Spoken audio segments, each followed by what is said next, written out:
अस्सलामुअलैकुम सामीन। 12 जुमादुल उखरा और 26 दिसंबर है। ख़बर का उन्वान है हिंदू धर्म एक धोखा है। ये वीडियो आपने सुन ली।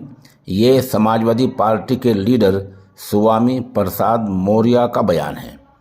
उन्होंने साफ साफ कहा कि हिंदू धर्म एक धोखा है और मौजूदा हिंदू धर्म कुछ लोगों के लिए धंधा है। उन्होंने आगे ये भी कहा कि इससे पहले आरएसएस चीफ मोहन भागवत 2 मरतबा और ख़ुद वज़ीर-ए-आज़म कह चुके हैं कि हिंदू कोई धर्म नहीं है। उन्होंने कहा जब ये लोग ऐसा बयान देते हैं तो किसी के जज्बात मजरू नहीं होते, यानी किसी की भी भावनाएं आहत नहीं होती।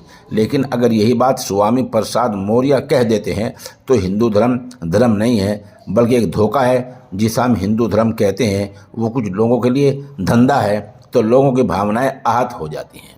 उन्होंने कहा मौजूदा हिंदू धर्म का जो लोग नारा लगाते हैं ये उनके लिए धंधा है।